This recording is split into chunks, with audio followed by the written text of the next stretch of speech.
Aloha mai kako, everyone. Good afternoon. My name is Kevin John Fong, and I am so pleased and proud to have you here.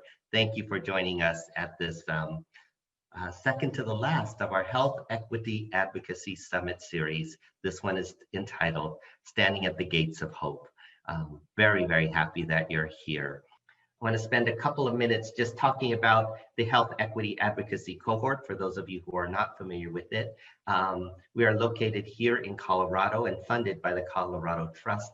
Much appreciation to them for this project.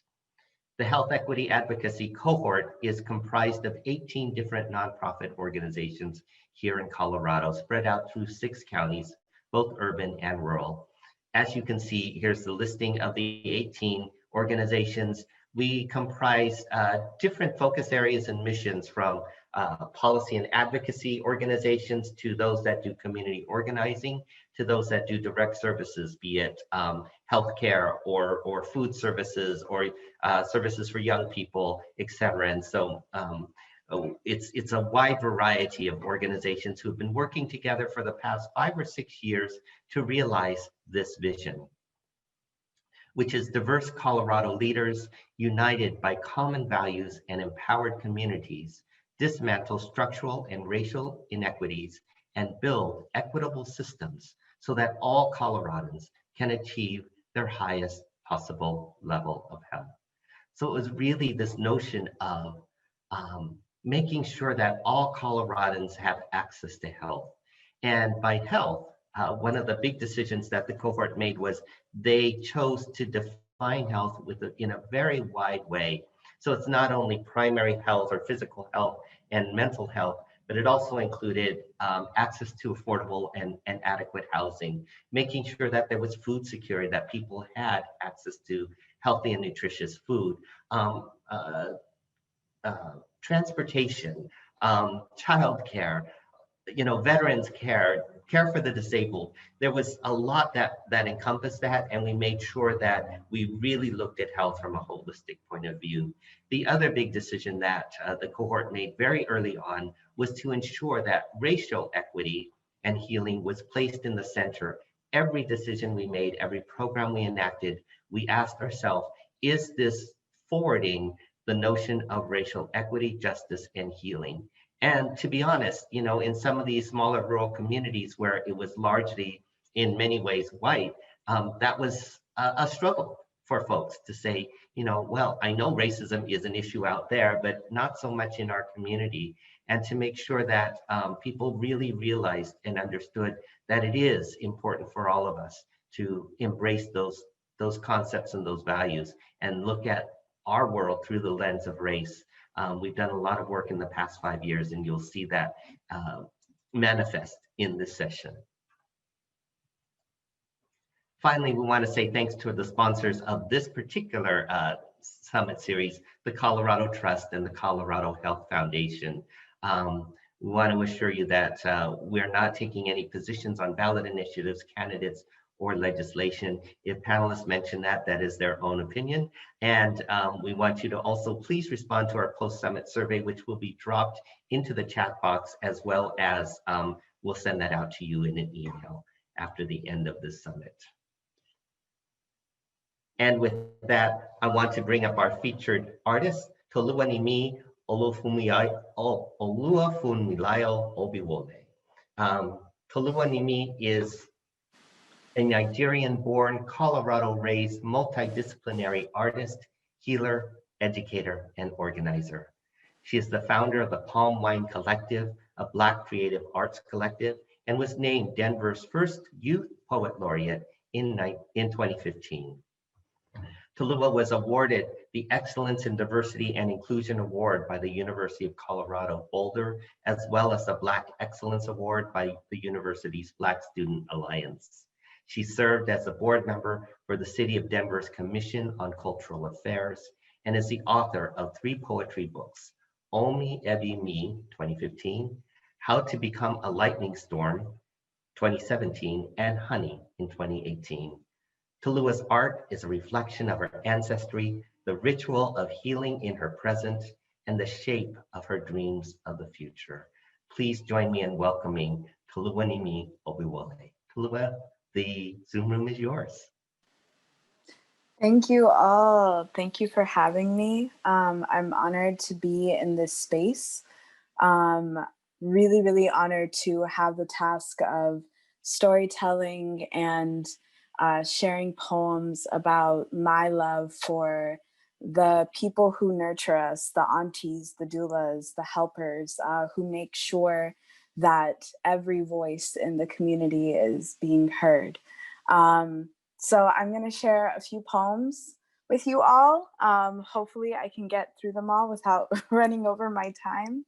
But these are all, these first two poems are very much specifically in dedication to all of the aunties in my life as a Indigenous Nigerian person. Every woman especially who is not my mother, who has a hand in raising me or giving me wisdom or nurturing me in some way is my auntie, also known as the Other Mother, which is the title of this first poem, Other Mother. Mother, freedom.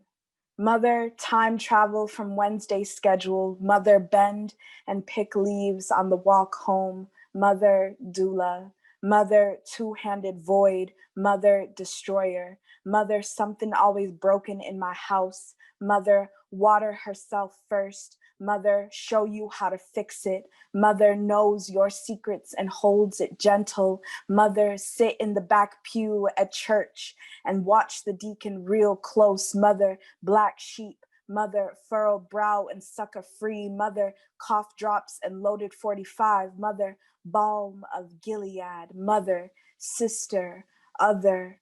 Mother, mother, more divine than bloodline. Mother, teach you how to love what bleeds you. Mother, bleed over Thanksgiving dinner. Mother, watch uncle closely. Mother, remembers correctly. Mother, choose herself and her curls and the smoke she blow rising steadily towards the moon, wave their hands in applause. And that was the first poem. The second poem is called Ode to the Sacred Aunties. Yeah. Ode to the sacred aunties who sit with us at weekday dinner, boil the secrets we can't tell our mothers into raspberry tea, melt their own childhood stories into balm for the world's wounds. Auntie who knows the sound of heaven and teaches us to listen for it. Auntie working despite us, fruiting and turning her face towards the sun, any sun, always watering us with a knowing smile. Auntie always got an answer for something, pluck it from her mouth and leave it like a potluck offering. Auntie, my first professional self-care coach, taught me how to relish a good cry in a bad fall, how to grow into the many soft shapes of bravery. I give thanks for the stone ones who came before me, the bare-armed, sharp-eyed aunties who named themselves in battle. Give praise for the water ones of today, the rough-handed, wise-hearted aunties I have the privilege to hold, the keepers of the grief circles, underwater breathers, unafraid to let the world drown and renew. Bless the earth and fire ones of tomorrow, the childlike aunties who play and dream and like lava melt the iron gates from around our pleasure and color the ends of the rainbows we move to.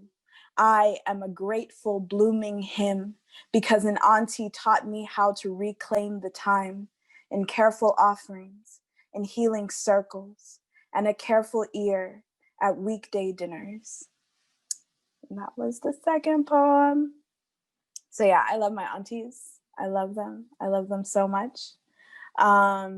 This next poem, and hopefully it might be the last one, depending. I think I'm almost at my time. But I'm really honored to present this poem. I actually got the chance to rewrite this poem. This was one of the first poems that I ever felt comfortable with sharing out loud to people. It's a poem about my name. that I've kind of reserved now for sharing in sacred spaces. Those of you who might have heard this before might find this rewrite a little bit different, but it's very much more in line with where I am now and the ways in which I'm using and bending language. So this is called Sugarcane. My name is Toluwanimi Precious, Olua Fumilayo Olajumoke Arewa.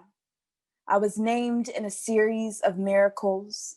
My name is a prophecy, a legacy, a home to return to, a crown to wear, a pistol to pull, a tender promise of the bones I wear. My name is precious, is the sweet afternoon dream of my mother at 14, not knowing the form of her child, only the call of her precious one.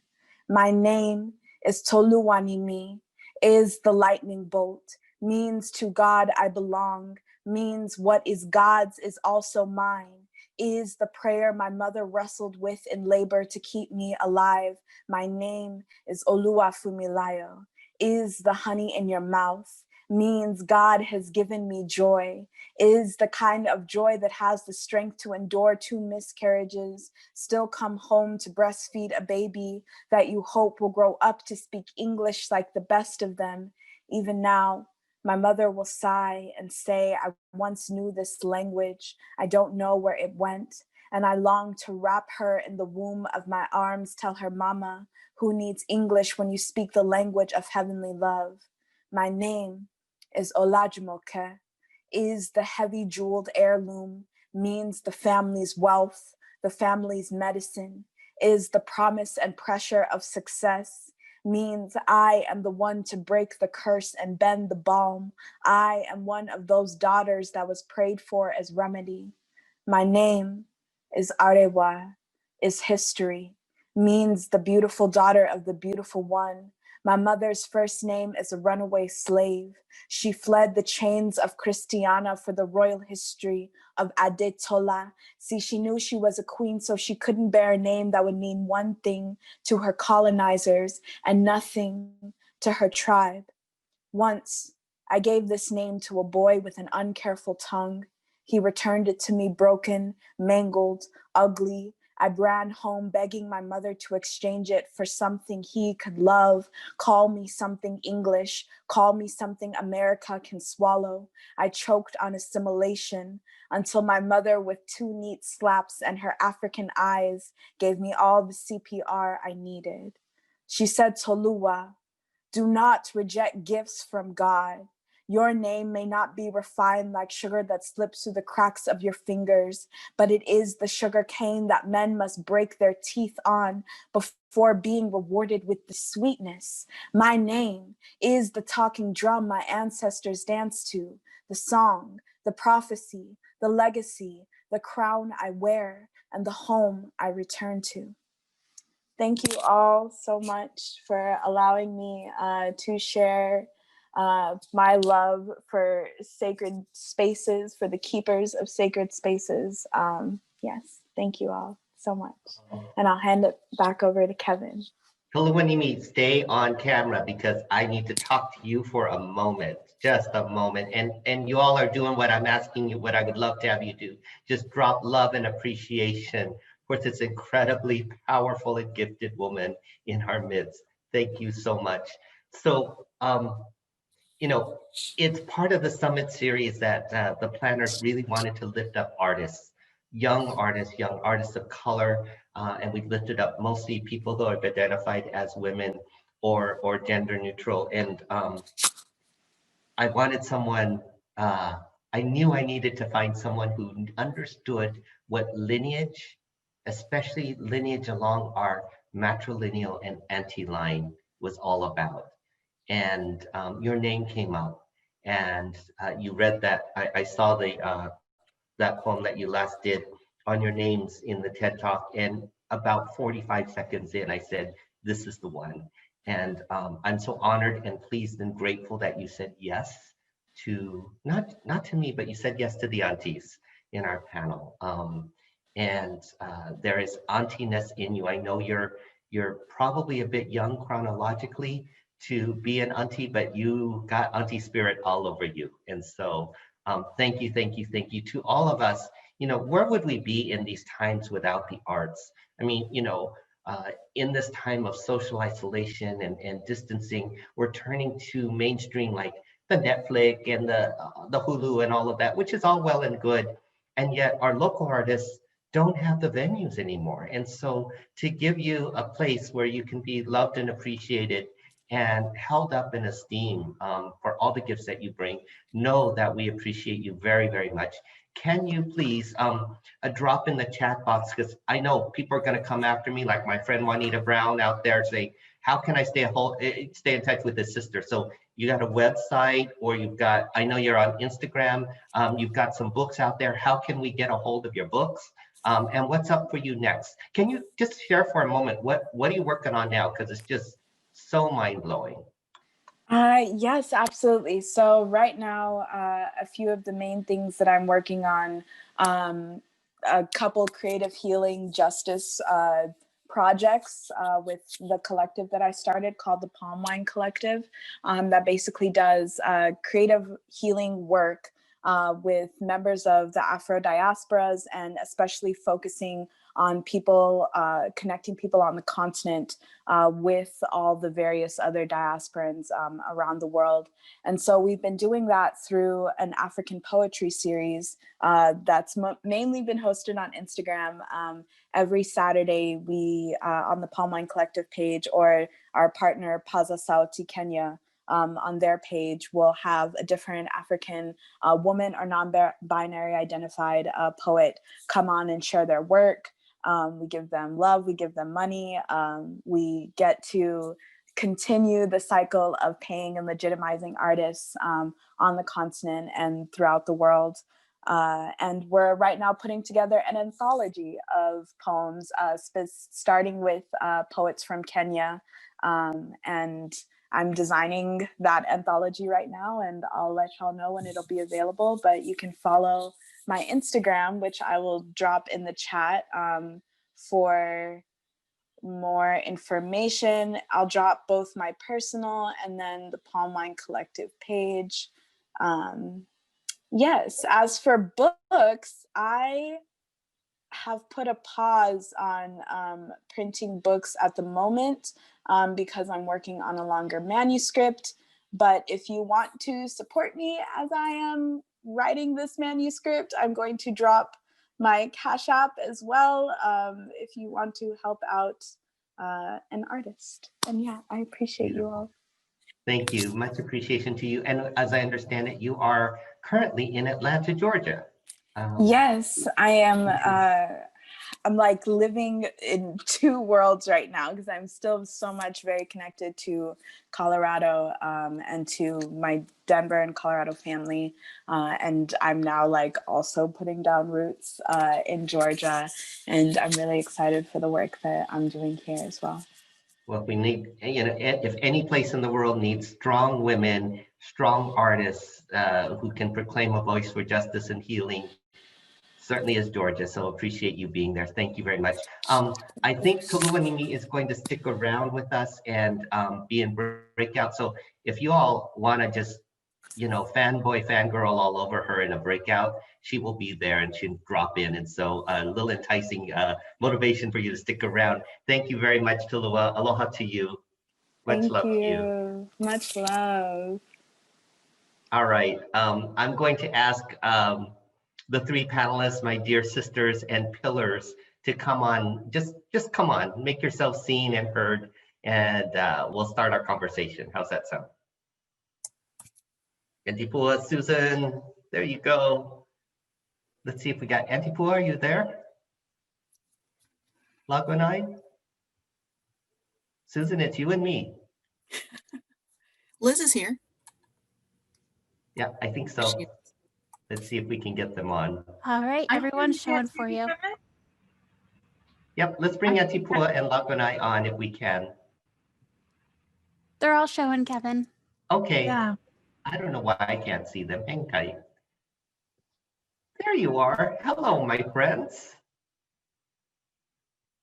Yay. look at these wonderful beings. I just have, I am so blessed to have these pillars in my life. And for those of you who work with me, I refer to them all the time. And so I want to do a little bit of framing and then introduce my friends, and then we're going to have a conversation. I want to open up with this poem upon which this summit is named for, The Gates of Hope, by Victor Safford. Our mission is to plant ourselves at the gates of hope, a different, sometimes lonely place, the place of truth-telling about your own soul first of all, and its condition, the place of resistance and defiance, the piece of ground from which you see the world both as it is and as it could be, as it will be, the place from which you glimpse not only struggle, but joy in the struggle. And we stand there, beckoning and calling, telling people what we are seeing and asking people what they see. If there's any time that we need master healers, master artists, master communicators, master bridge builders, those who know how to build beloved communities and stand up fiercely against powers that might want to bring us down, it's right now, November 16, 2020. And I can't think of any other people in the world to bring forth to speak to that than my friends Lagwanai, Susan, and Auntie Pua. Welcome, welcome, welcome. We're gonna just have a conversation about that, but first I wanna just brag on my friends a little bit. So Auntie Puanani Burgess is a designer and facilitator for building the beloved community, a process that brings people face to face for ceremony, storytelling, and circles of trust. As a community activist, she has been involved in the Native Hawaiian sovereignty movement for over 50,000 years. I'm lying, it's 50 years, but it seems like 50,000. Auntie Pua is an ordained Zen Buddhist priest, a published poet, mother, auntie, and friend to many. And she lives in her multi-generational family homestead in Waianae, Hawaii. Elizabeth Lagwanai MedicineCrow is from Ketchikan, Alaska, integrating Native knowledge and values into organizations, governance mechanisms, and everyday life is a primary passion and responsibility that Lagwanai has pursued through her education and career. She currently serves as the president and CEO of the First Alaskans Institute, whose vision is to preserve and progress 10,000 years of Native Alaskan wisdom to do good in the world. Welcome, Lagwanai. And I just noticed your mom just logged on, and she's gushing all kinds of pride and love over you on the chat. So hi, Auntie Della, welcome. And Susan Glisson, born and raised in Evans, Georgia. Susan Glisson is a trained historian of social movements, a skilled educator, and an accomplished facilitator with a gifted capacity for community engagement and youth mentorship. As the founding executive director of the William Winter Institute for Racial Reconciliation at the University of Mississippi, Susan has facilitated community-driven dialogue in sites with the most notorious histories of racial violence. Susan makes use of the power of stories to illuminate complex issues and liberate the human spirit. Her motivation is simple. My mother taught me to leave places better than I found them. Welcome, Susan. So just a quick personal note before I go into our conversation. Susan is my turn to Wonder Woman. Whenever I say this, and I say this a lot, you all, right? When things get difficult, turn to wonder. The image of Susan comes into my mind, and I often share stories about how Susan has used the power of turning to wonder to really bring peace and healing in a land that has been so broken in Mississippi, where there's so much brokenness there. And I've seen her in action in her home do this with incredible depth, with incredible skill, compassion, and love. Liz, I think about Liz as Kevin to the 10th power. So some people might look at me and say, oh, Kevin, you're so this and that. Well, you look at Lagwanai, and she's just like 10 times more than me. And I'll just share a quick story about how that plays out. We both love water. We're water creatures. You'll find Laguna and I out on the water, paddling in canoe, and I'm usually out there boogie boarding. The 10 times factor comes in this way, because if you look in the background of where Laguna is, it's snowing. She's in Kichikwan, Alaska. And therefore, if it was clear, you could see the water where she goes swimming, even as recently as last week. And the water there is about 40 degrees cooler than what Kevin's scrawny little body can handle. And so just to know that Laguna can even dip her toes in that water where I would not dare to go,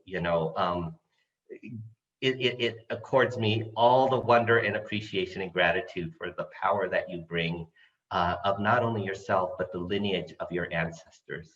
And so thank you. And Auntie Pua, who has played a pivotal role in the raising of my sons, who've become incredible young men. Whether they're 3 or 23 years old, Auntie Pua has always taken time to listen deeply, ask good questions, and take interest in their passions. Santi, whether it was attending Santi's Shakespeare play or listening to Raphael talk endlessly about public transportation as a social justice issue, she is there for them to this day, from changing diapers all the way to this day in shaping and molding their careers and their lives. Imagine having someone like an Auntie Pua guide you through your young life into young adulthood. I've been privileged to share my children with you, and thank you for taking them in as your own. So with that, y'all get off mute. Come on in. Let's talk some story. Yeah. So welcome everybody. Throw some love in the chat for our friends, and we're gonna start. So I just want you to take a few minutes, say hey, however you want to greet everybody in your own way, shape, or form or language, and tell us where you're zooming in from and a little bit about your community. And let's do weather ball. So Auntie Pua has a thing called weather ball. So maybe Auntie Pua, you can explain what that is as part of your opening statement. Okay. Okie dokie. Okay, so we'll go Auntie Pua, and then Laguna, and then Susan. Go for it. Okay. Tolua, thank you so much for that wonderful poem. So many of us have names that have held so much promise, and it was lovely to hear you speak about the naming process. And Kevin, for your ability to bring people together across everything. So, ai me ke aloha e nā hulu manu like ole. In my mother's language, greetings among all of us with aloha, birds of many feathers. I am sitting in this room that used to be my father's room, and I'm looking out the window at the 2 big mango trees. And off to the side, on my left-hand side, there is a very tall mountain, the tallest mountain on my island of Oahu, and it is the birthplace of this island. So I sit in the middle of the birthplace of the place that I call home.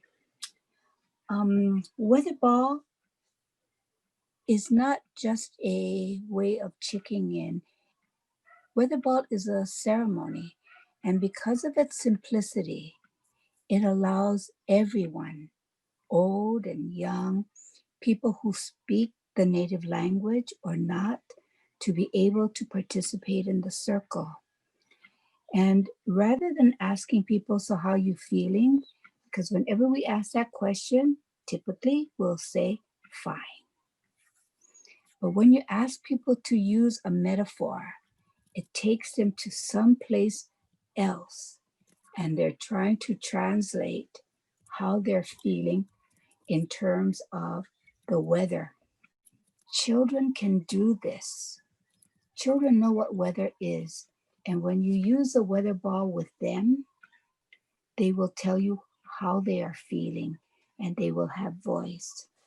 So my weather is beautiful. the two mango trees, the Puri and the Hayden mango tree outside of my window, are giving fruit. No matter what chaos is happening in the world, they are doing their job. So I am so happy to be in their circle. And so my weather is quite lovely. One, because I'm here in this circle and I get to hear stories and be part of so much wonderful, beautiful energy. Thank you. Weather ball. And here's my weather ball, and I'm passing it to Lagunay. Lagunay. Mahalo, Auntie Pua. So good to hear your voice and your way of bringing us into a story.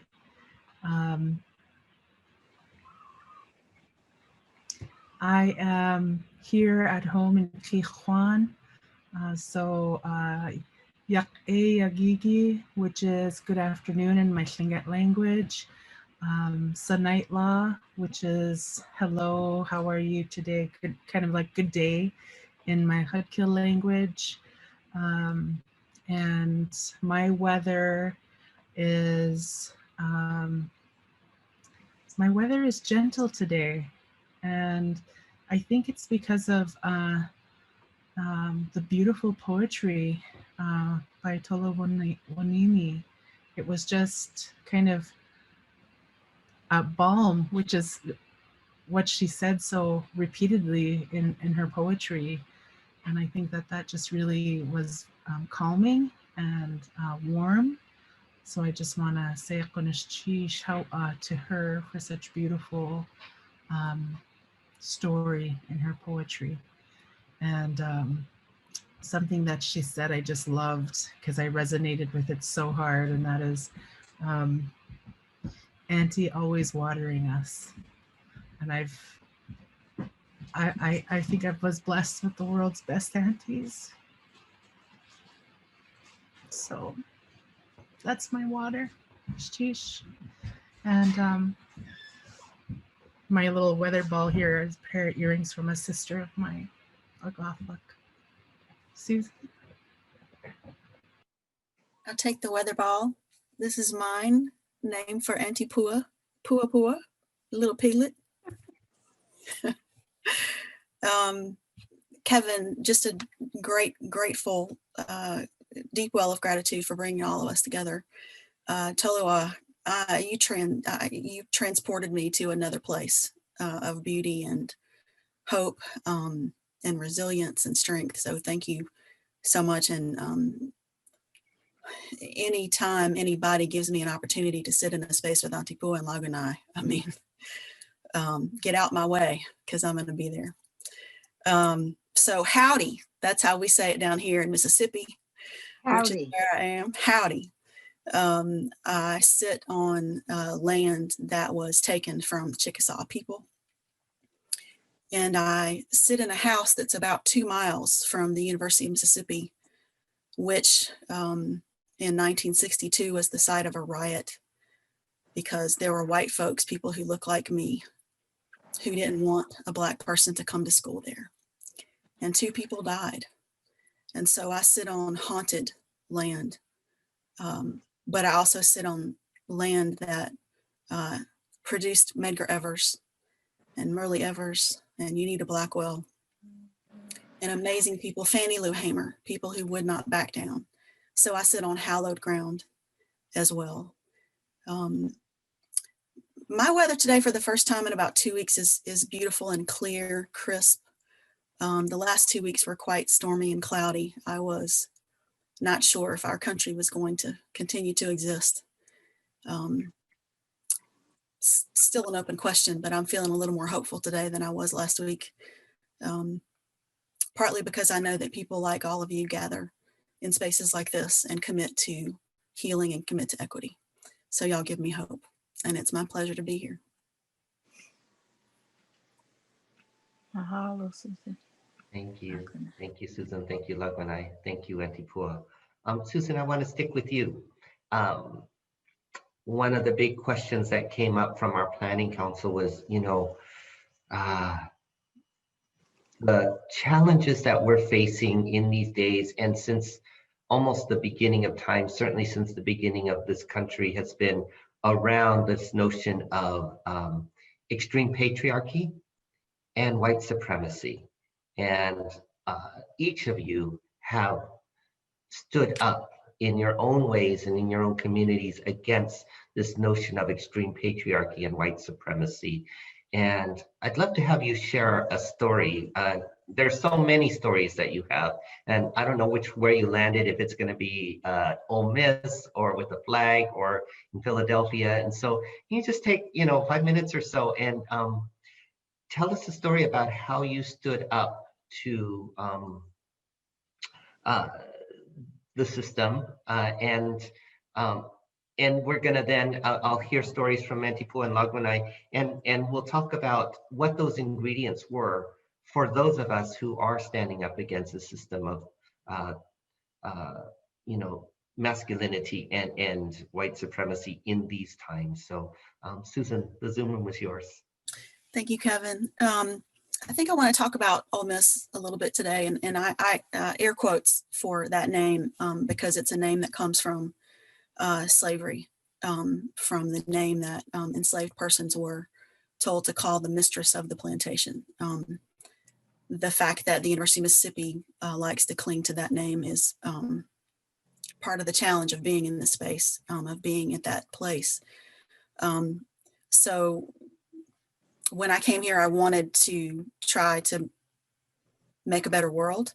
All I knew about Mississippi was bad stuff. I was from Georgia, and we were raised to say thank God for Mississippi, because if it weren't for them, we'd be last. Though I know now that Georgia didn't have any right to put on airs about anything. And I started to learn about the people here who had made it better, the people that I just listed, and so many others. So to say that I have stood up to anything is to say that I stood on people's shoulders who made me a little taller. And hopefully I pass that along to the students that I work with. In 1998, I was part of President Clinton's Initiative on Race. And the university asked me what they could do to be helpful in bringing the only Deep South Public Forum here. And I said, well, it'd be amazing if the University of Mississippi would have a year of dialogue about race. How about we do that? And the administrator that I said that to, a white male, laughed and said, that's never going to happen. Huh. So we focused on the things that we could focus on. We focused on young people. We focused on building people's voices up. I focused on building my own voice up to feel like I could challenge that. And finally, 5 years later, as the 40th anniversary of the riot began to approach, a bunch of us asked the university if it would have what I started to call a sort of public ritual of atonement, if it would acknowledge that African Americans had been excluded from the university for over 100 years, and that it took a riot and people's lives for it to be opened to everyone. And there was agreement to do something, but I felt that it was really important for the chancellor of the university to apologize for that harm. And it's not that I think that apologies fix everything. They don't. And it's not that apologies are enough, because we still have to have systemic change. We still have to have justice. But what I felt was important in an apology was that this person who had all of this power acknowledged that something horrible had happened, acknowledged the history, and acknowledged that harm had been caused by this place. And the response was that, well, he had apologized for a basketball game where some Black players had been on an opposing team, and the Ole Miss players were not allowed to participate by a governor. This was back in the 50s and 60s, and he thought that was enough. And I understood that acknowledging harm and trying to repair that harm is not a one-time event. It's a lifetime.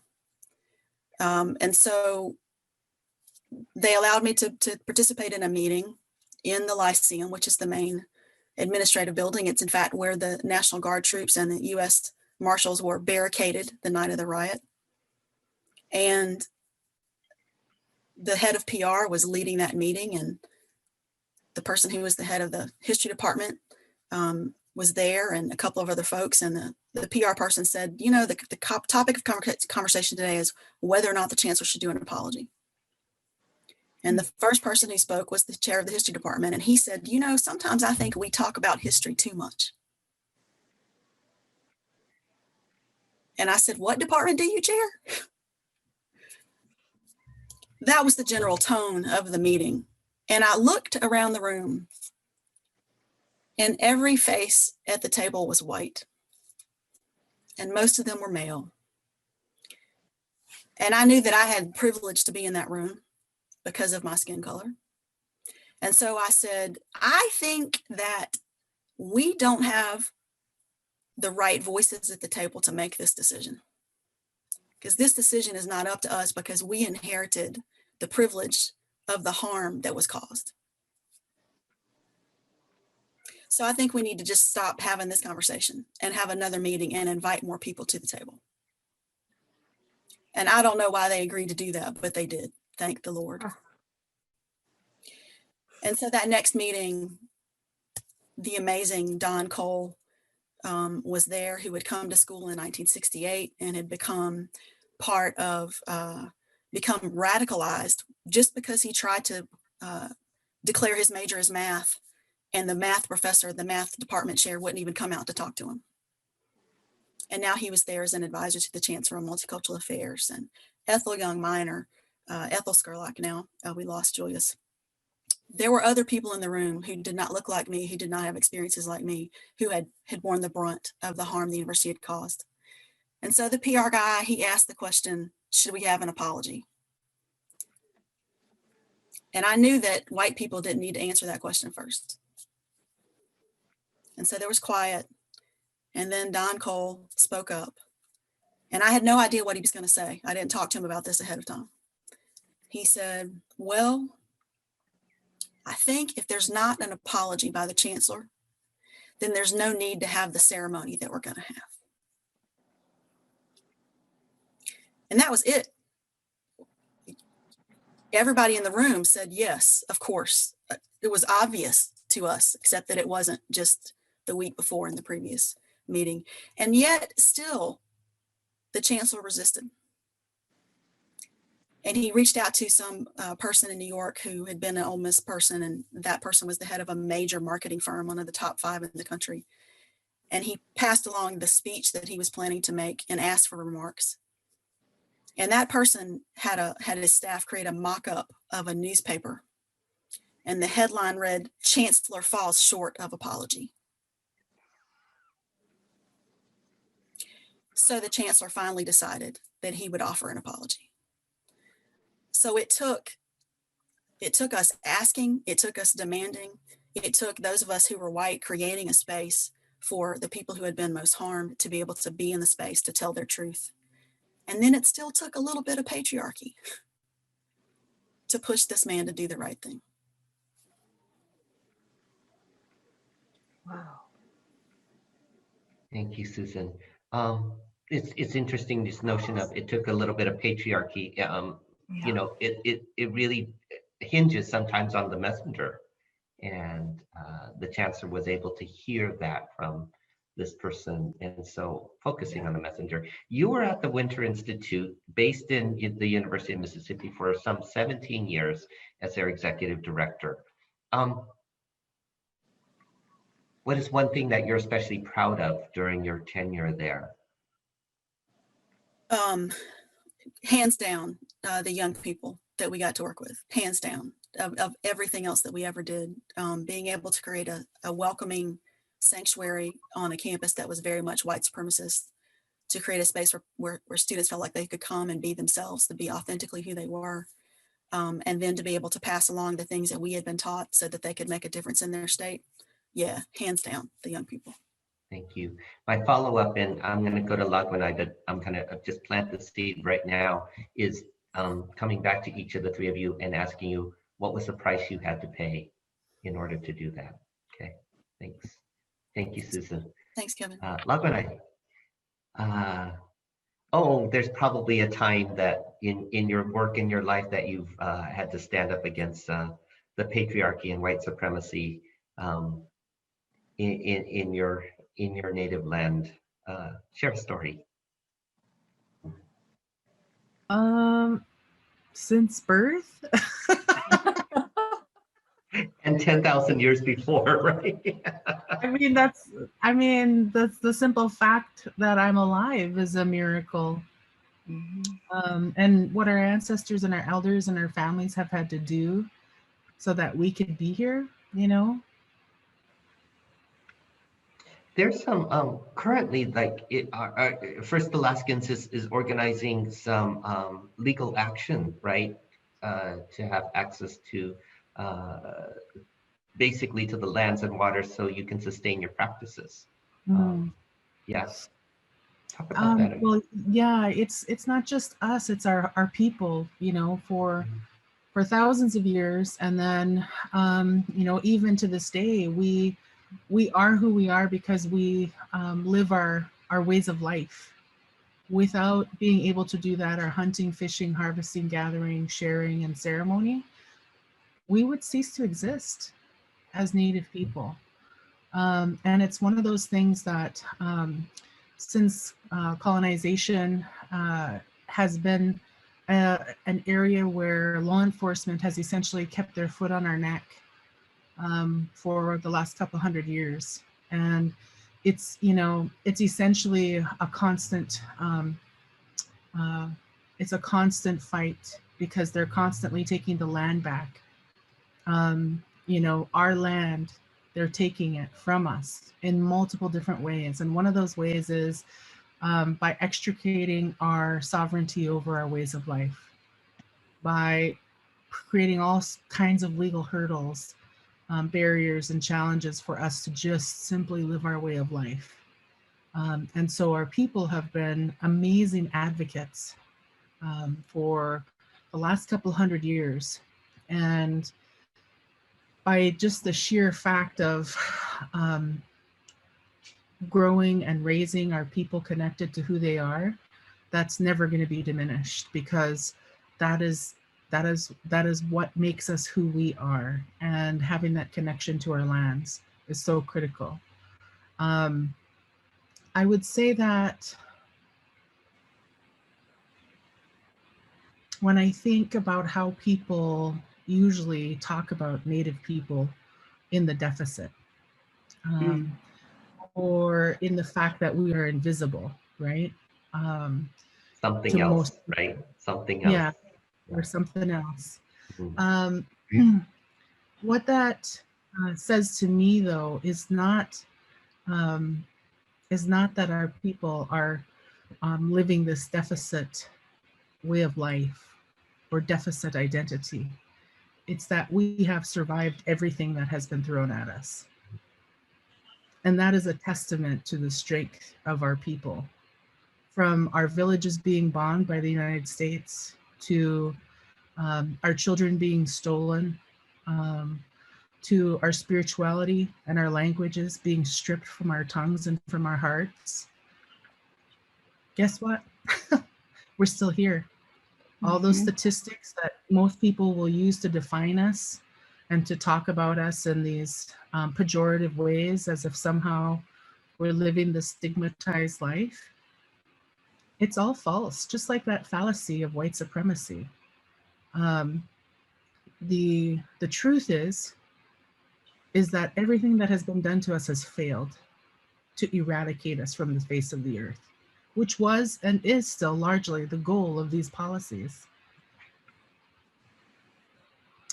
But we're made of the air and the ocean and the waters and the lands and the animals. So when I introduce myself to people and I tell them who my lineage is, I'm telling them that that is who I am. You know, I am the grandchild of the Kilauea people. I am a freshwater mark sockeye salmon. I come from the Raven people. I come from Kutas Hit, which is looking out to Sea House. I come from the Hummingbird people. I'm a woman of the Chichkitney from Haida Gwaii. And these are what makes us who we are. And so when I think about how do we survive by knowing who we are and every day affirming it, and strengthening it, and not allowing anyone else to define us, no matter what or how they try to do it. And I'm so grateful that we had these ancestors, these elders, these family members, badass aunties, to make sure that we never forget and that we constantly fight. You know, a lot of people talk about claiming an identity as being Native. Well, what a lot of folks don't know is that you can't claim to be Native. Being Native is an action. You have to do something. You have a responsibility to your people and to your homelands. And so it's not just claiming an identity, it's actually about doing something that supports the sovereignty of your people's life, our very ability to breathe. So that's what my ancestors told us. That's what's in our blood. Thank you, Lagunai. I'm dropping for everybody in the chat box this incredible 10-minute story, Lagunai's origin story of the Hummingbird clan. Please pick that up, and it'll be a life-transforming 10 minutes, and just to show, you know, the deep spirit and the lineage that you carry, Lagunai, with such responsibility and such reverence. Thank you. The question I have for you is also this notion of at what cost for you personally. And I'm going to come back to you on that one. Okay, Antipo, are you ready? Mm-hmm. Can you take us to Kaho'olawe? Wow. Or you could take us somewhere else. You know, it's such a wonderful place to be a learner. I cannot tell you what it feels like to be as old as I am and still learning. So I've been thinking about the prompts you sent us and stories about when we stood up to what supremacy and colonization. And I have a hard time looking at it that way. So let me just tell you the story that represents what I used to do, what my training ground was. So in my 20s, 30s, 40s, and 50s, a lot of my work was around mediation and conflict.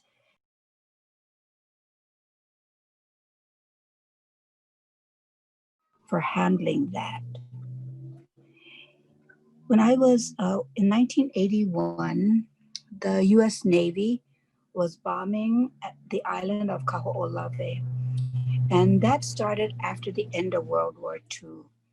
And they had been using our island as a bombing target, and not just for themselves, but they would invite the navies of New Zealand and Australia and Japan to also join them in bombing our sacred land. There are a group of young men who resisted using their lives. They were in a small boat, and during the times when the bombing would be taking place, they went over to Kaho'olawe. And because they were on the island or making their way there, the Navy had to stop. That kind of courage was what happened in the 1970s. In the 1980s, you can only fight for so long without becoming weary. And that's what we're seeing, people having this weariness around COVID. There is a time when something has to shift in order for the next step to happen. And I belong to that next part of the story of Kaho'olawe. So in 1981, I thought I was going to be a lawyer. And I thought that was the way I was going to serve my people in changing policy and changing laws. And so I went to intern at a place called Legal Aid Society of Hawaii. It was a training ground for activist lawyers.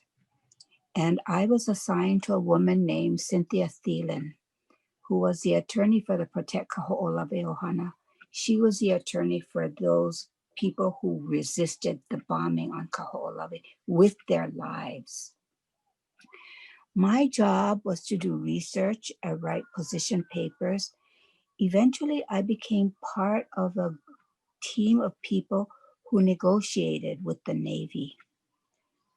One of the first things that we negotiated, and I want to, and this is part of what Lagunai also talks about. One of the first things that were negotiated was the building of the first halau. And a halau is a traditional structure made out of traditional materials. And it's a place, a sacred place where people could gather together, could pray, could talk kuka, that deep spiritual conversation that people need to have a place for. So the Ohana thought, if we could build a place like that, made up of our materials on this wounded island, we would have some place always to be at home in. And it would serve as a reminder to the US Navy that we have returned. While we were building this, some of the Navy personnel, the enlisted guys, would come over to us and they would ask if we could help. And in typical Hawaiian Native way, we didn't say yes, say no. We said nothing. And that silence is huge. And so they understood it. I don't know how they understood it, but they understood that they were not given permission. But what we also understood was that they were seeing us doing something that must have been of importance even to them. And so we went home from that access. And then when we came back the next month, alongside of the halau that we were building was a pile of stone, a pohaku. And it was the pohaku that we were using to lay the foundation of our halau. And the stone were just laying there. And the Navy people didn't come up to take credit for doing it. They didn't want praise for doing it. They said nothing. They just left the stone there, and the stone spoke for them.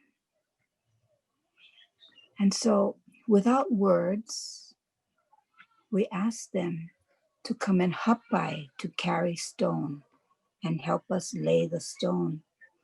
That moment of coming to the center was so important, and it was without words. It was just seeing the behavior and the respect that each of us had for the other. And it was very interesting that this was not negotiated. It was just something that human beings do when they actually understand what respect is. So this is Kaho'olawe, that wonderful little island. And that was me, this picture of the girl with the long hair. That was me in 1981. And it was a time when I was, I guess, thought of as being an activist. But you know what I really was? I was someone who could hear. That was my job, is to listen. And so we built that halau, and they helped carry stone. And I cannot tell you that the thing that happened there was what allowed other things to be negotiated. But I think the coming to the center that we experienced there, that story went up the chain of command. And we were able not to just negotiate with the captain who was in charge of Kaho'olawe, but we were able to negotiate with the admiral. And when we were able to negotiate at that level, we're able to negotiate bringing children onto the island.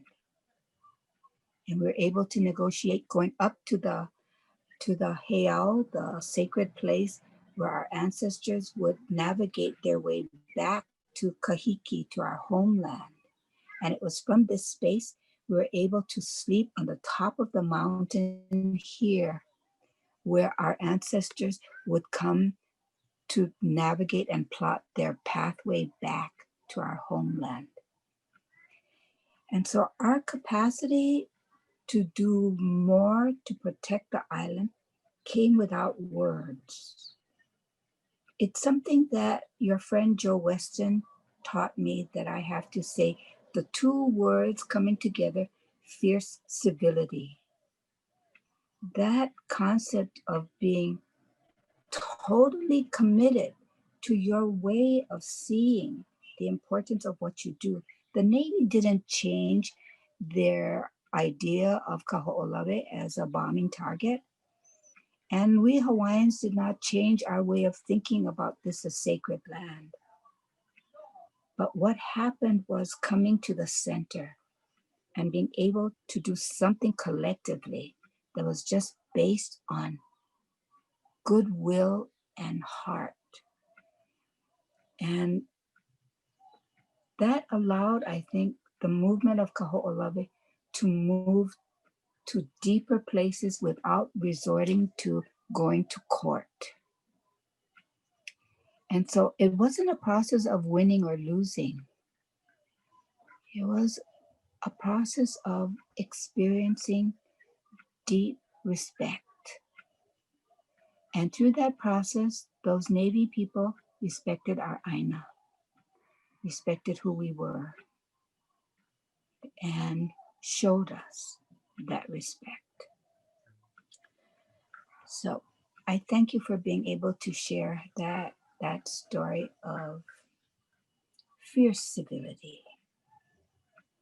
Thank you. Thank you, Pua. I want to stick with you for a minute, Pua. And we've got a couple of questions coming through. Our friend Annie and Letitia are saying, you know, especially as women, you have so many different roles as daughters and sisters and spouses and mothers and grandmothers and aunties and friends, you know, and you are doing this work that comes at a great cost. And so I think we've got some women out there, I would bet that they are younger women looking up to you and saying, so how do we do this, right? How do we manage all of this, multiple roles? How do we stay safe in the midst of this very difficult time? I mean, Auntie Pua, you took your daughter, Puanani, to Kaho'olawe, you know? Yeah, and she was one of the how first. old was she? 8, 9 years old? She was 8. Yeah. Mm-hmm. Yeah. So you know, how do you do that in terms of our friend Grace Lee Bogg says, you know, these are the times to grow our souls, and it's that deep soul work that you have to continue to cultivate and grow alongside of giving. Otherwise, there's nothing left for you. And so I have that question to each of you. Imagine that, you know, there's all of us out here wondering, asking you, how did you hold joy in the struggle in the midst of all of this, right? So we'll go to Auntie Pua, then Lagunai and Susan. Huh. I don't think I did. You know, I think often I chose work. I chose the activism part, and my children suffered. They suffered. And sometimes we have a conversation about that, but each one of them is an activist in their own way also. So I find that, and I didn't balance well. And that's the truth, I didn't. I chose work. So I'm not a good advice giver. As auntie or grandma, because you are now tutu, right? Yeah. So what advice might you give? Now you've got uh, Layla and um, Khalil. Layla and Kaleo, and what, so how are you being different with them perhaps? And still doing the work. My work is different now. My work is different. My work is prevention. You know, it's a different kind of work. I'm not having to stand in line, carry signs, Mm-mm. put my life on the line for things. I'm not doing that anymore. So I have matured. I just in my personal experience with you, and as I was bringing up my boys, and you're just a little bit further ahead, one of the things that you really did give me was this notion of balance and perspective. Yeah. To just say, Kevin, stop, and look around, and you can be part of the movement. You can stay in the fight, and you can also do this, and you must do this. And I think it was upon you're coming to terms with that, but also passing that teaching on to someone like me in raising my children. So I thank you for that. Thank you, Lagunai, Ken. you need me to repeat the question. Are you good? Good. Okay. I just want to say, goodness, Chishawad, her riveting story, but also her riveting honesty. And I really love that integrity of saying, my sisters and I joke about that. How do we say it? Here, take my advice. I'm not using it. But Auntie Pua is like, she's just like, it's just saying her truth. And I love that. So finish Chishawa. I think for me, I would have to say that my grandpa used to tell us when we were growing up, plenty of time to sleep in the winter. Mm. Our people were always busy. This is not new. This level of things that need to be done, and people who need to be cared for, and community that needs to be cared for and served, and children who need to be raised. And this isn't new. Our ancestors have had this on handle for thousands of years.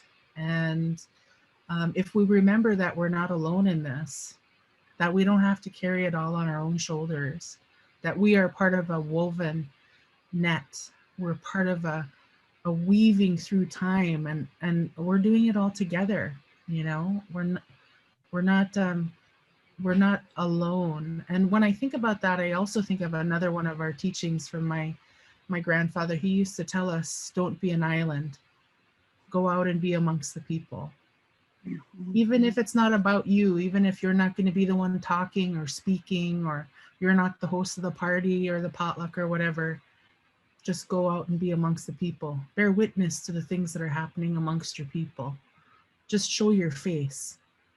And and so I think about that a lot, and I try to figure out, how do I operationalize that? And so I also think that there's a real, and forgive me if I say this the wrong way, I'm not meaning to, I'm just struggling to find the right words for it. This notion of self-care, it almost feels like a brand. It almost feels like marketing to me. And so I kind of push against it, because it doesn't seem to align in the way that I was raised, and watching by example, my aunties, my mother, the hard-working, hard-loving, hard-driving women who, you know, I come from matrilineal people. Our identity comes through the line of our mothers. And so I don't have any examples of people who didn't work hard or people who just lazed about. I don't have any, I don't have any examples of that. Yeah, what is that? But I have examples of people who were strong of heart and mind and hand. And they combined all of that. And so I try to think about how did they show up and what did they do and what did they tell me to do? I wash the dishes when I need to meditate. When I'm trying to be in a practice of making sure that I'm in balance, I go into the ocean and I take a dip with my sisters. And I'm also really trying to learn both my languages. To me, these are the things that I think of as how to make sure that I'm actually prepared and worthy to serve my people. And I think that that's kind of the way that I saw my aunties do it. So I'm just trying to follow their lead. Thank you. Thank you. Thank you, Puanani. Robert. Susan? Ditto to the not doing it so well. When I left the University of Mississippi, I had high blood pressure and 3 autoimmune diseases. So there's a cost. And my doctor absolutely believes it's the stress from working there. But getting to work with young people every day means that you have chair races in the hallway with office equipment. We instituted Chocolate Fridays, a particular favorite of mine. You know, when young people are around, it was a little easier to find those fun moments. But staying connected to other human beings, you know, there's the repair time, the time that I need to stay in my house and watch Outlander or whatever I do. And then, you know I know I need to not stay there too long. I need to come back out and reconnect. So I have family time with folks who are tuning in, you know, regularly connecting, reminding us that we love each other, getting advice, laughing. Yeah, but I don't ever do that very well at all. So the main thing that I really do to help take care of myself is that when I can, I leave Mississippi. And then I breathe, and then I come back. Thank you. Thank you. A couple of thoughts on this. And one is, in Hawaii, we have this notion of kuleana, and many of you know, I talk about it all the time. It's your gift, your unique contribution, that which you were born to become. And what I've learned from folks like Auntie Pua and my kumu, Robert Casimiro, is that when you're operating from your kuleana, it's effortless. It is effortless. And so when Liz says, you know, you just do the work, and if you're doing the work that you're good at, then it's effortless. It's no big deal, right? But if I'm going to do something that I'm not good at, if we're out on the canoe and I have to tie knots, I'm going to stress about that because I'm left-handed and I always tie knots backwards, right?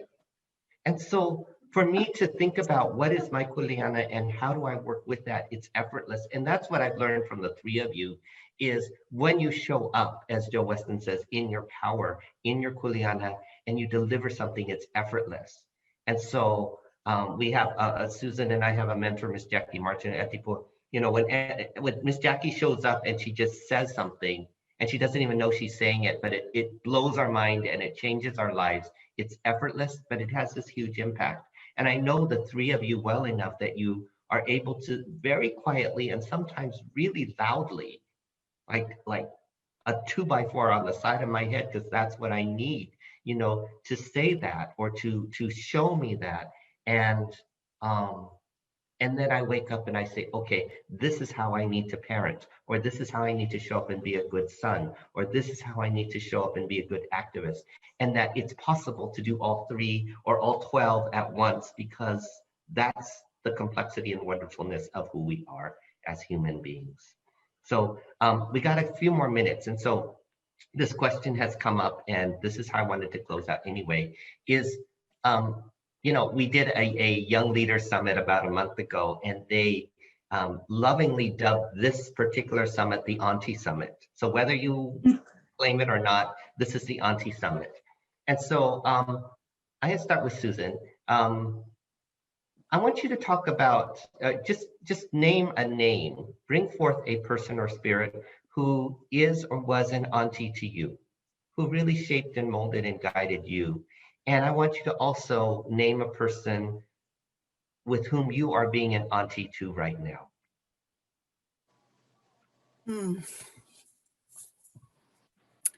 Well, you named Jackie Martin. You know, she's a fierce, amazing civil rights activist in Macomb, and I met her fairly early in my tenure as the director of the Institute. And she has the most gentle way of slapping you upside the head and teaching you something that you need to know. Yeah, and grounding you, and not giving up on you. Yeah, so I would say Jackie. And then I've been dying to show y'all this picture. The person that I'm being auntie to, who actually claims me as her other mother. And on Saturday, We see it, Susan. she became a mother herself.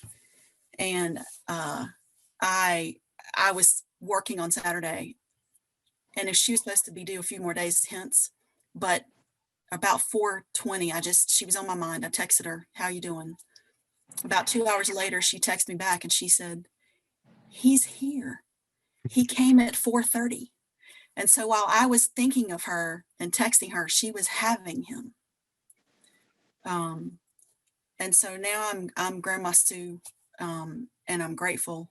And she's a young woman that came to us through our Summer Youth Institute, but she's family forever.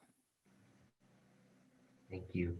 I just a quick shout out to Miss Jackie Martin. I actually have a word file that is Miss Jackie-isms, and all of her quips and quotes and things. I just put I want to make a book out of it or something and just put them up there, because there's, and you know, she just says them. I mean, it's no effort. She doesn't sit for hours, but there they are, and they make a world of difference. So I'm just look out for the book, everybody, Miss Jackie-isms. So there we go. Labanai. An auntie figure for you, and who are you auntie figuring for? Yeah, I'm going to be ending the way that I started, which is having my aunties in my throat. So just to say their names out loud.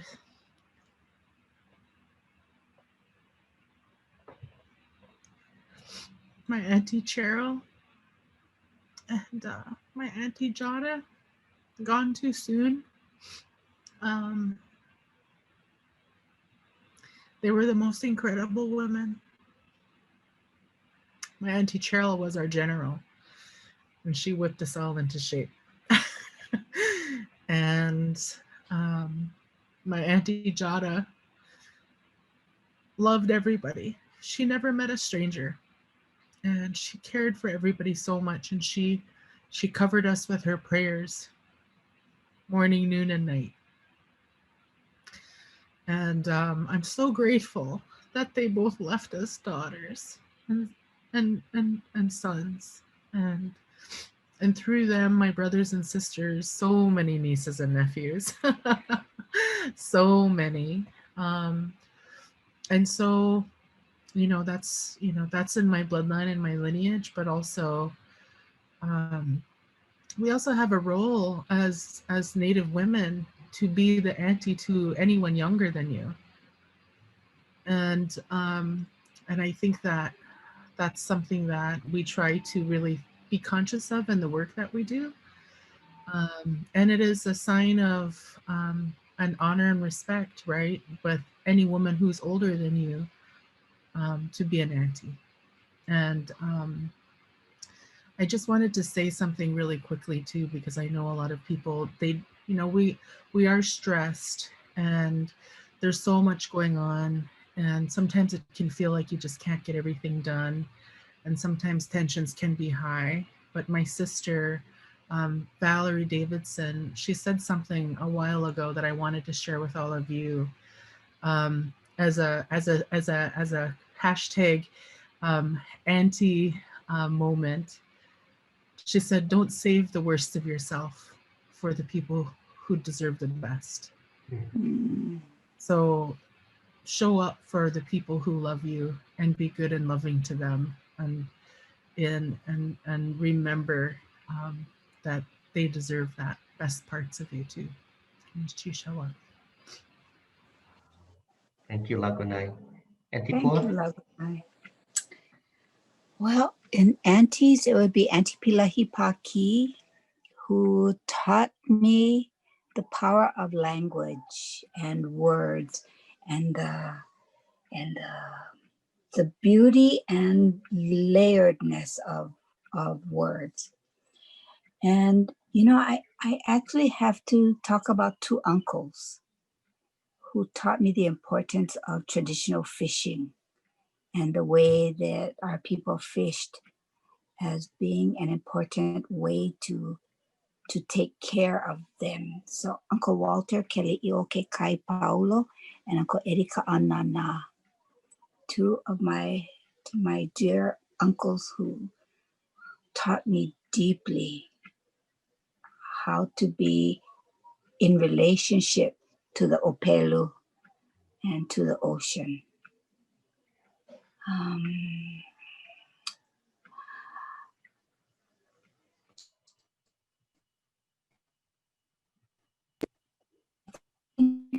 Queen Lilioni, she isn't an auntie, but she is an ancestor. And the power of her capacity to forgive and to live deeply in the complexity of her time, which allows us to continue to have a heritage to inherit. I think of her. And Kevin, thank you so much for asking us these wonderful questions. To your mother and father. Thank you, Auntie Pua. I want to actually move us toward having smaller conversations and breakouts so we can drop in. Tuluwanimi, can you come on camera, please? Because I want to have you join and be seen with the rest of us. There you are. Yay. So two favors I have to ask of our friends who are joining as participants. Can you just drop a ton of love and appreciation to all of these women here in the chat, and we'll collect them and give them to them, and so they can just have lots of wonderful love sugar to take tonight and keep them warm. With that, I want to thank you all very, very much.